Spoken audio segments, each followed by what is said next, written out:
Look at the money in your pocket. Or don't, because there probably isn't any. It's all a number on a screen now. But picture a single note, a dollar, a euro, whatever you use. Now ask yourself a question that sounds stupid, but absolutely is not. Where did that piece of paper actually come from? And I don't mean the wallet you took it out of. I mean originally. Who made it? Who decided it was worth anything?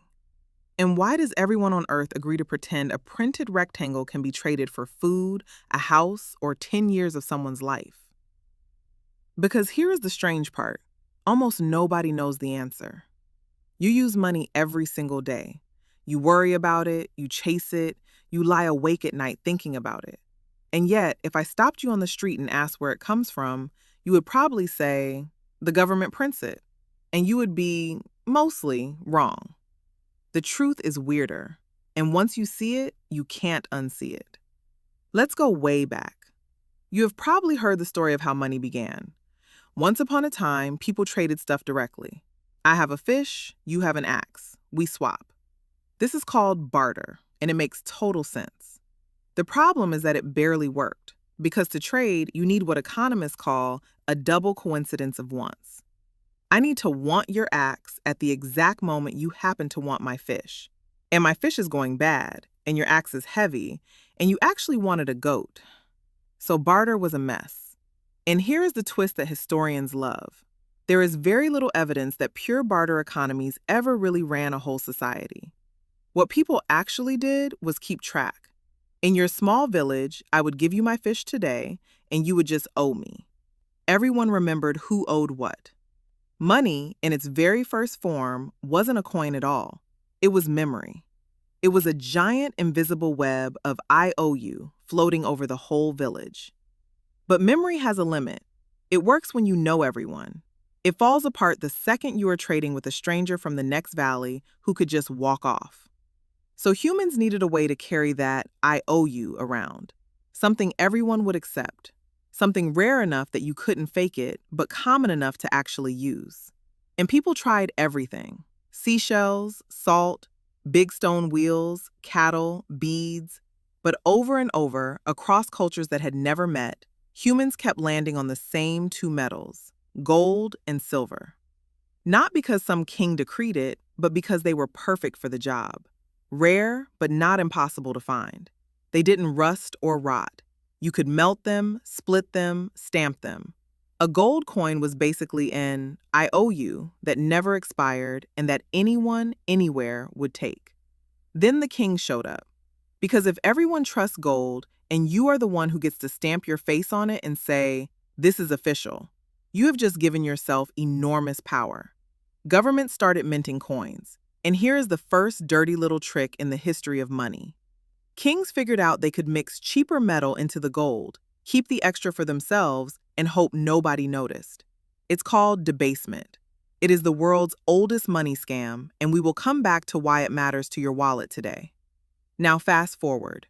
Carrying gold around is dangerous and heavy. So imagine you are a merchant, and there is a guy in town with a big safe, a goldsmith. You give him your gold, and he gives you a paper receipt that says, the holder of this note can collect 10 gold coins. That paper is easier to carry, and soon people realize something. Instead of walking to the goldsmith, grabbing the gold, and handing it over, you can just hand over the paper. The receipt itself becomes the money. And this, right here, is the moment everything changes. Because the goldsmith notices something too. All these people have left their gold in his safe, and they almost never come to collect it all at once. On any given day, most of the gold just sits there. So he has a very naughty idea. What if he writes out a few extra paper notes?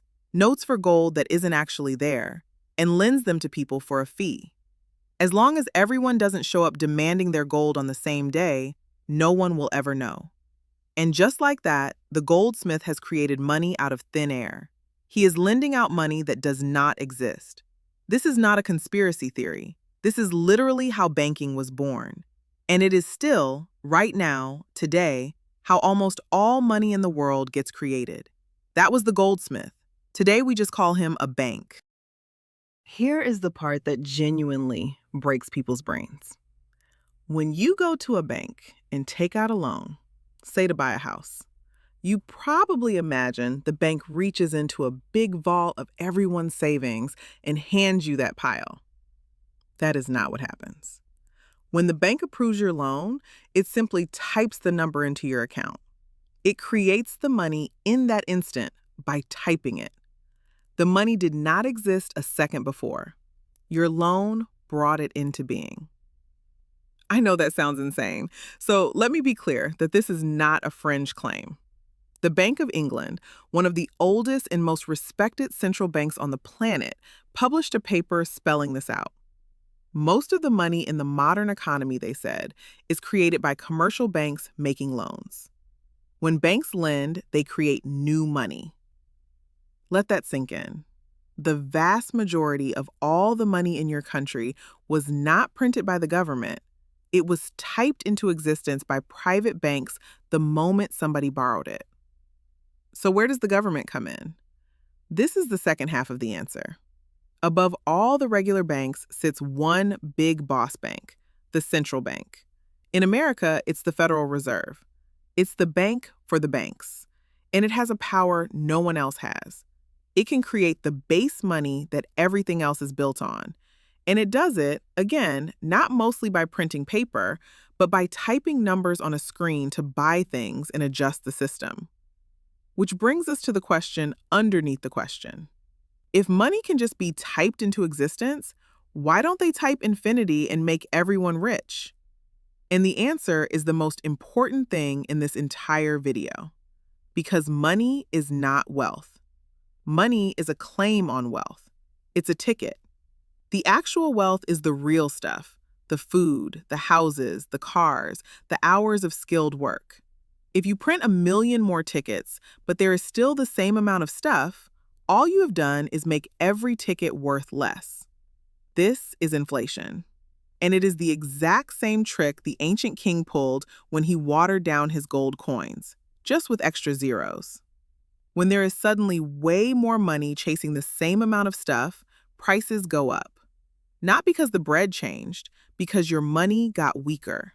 So the next time you hear someone ask, "Why is everything so expensive?" now you know it is not really that things cost more. It is that each of your tickets is worth a little less than it used to be. So let's put the whole thing together, because it's beautiful once you see it. Money started as memory, a web of who owes who. It became a physical thing we could carry, and we landed on gold. Kings stamped it and secretly watered it down. Goldsmiths turned it into paper, then quietly started lending paper for gold that wasn't there.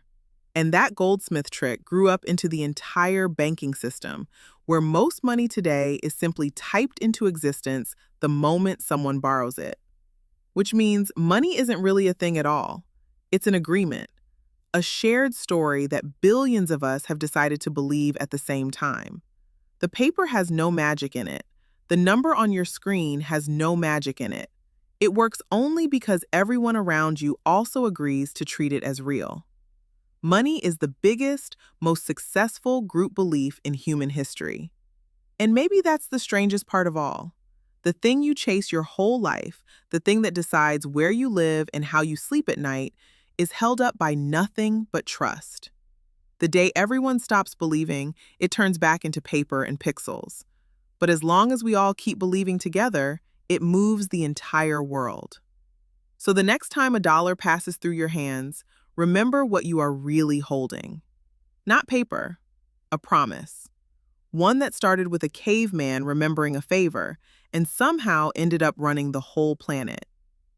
If you got even slightly smarter in the last few minutes, subscribe, because that is the whole point of this channel. One curious question at a time, drawn in crayon.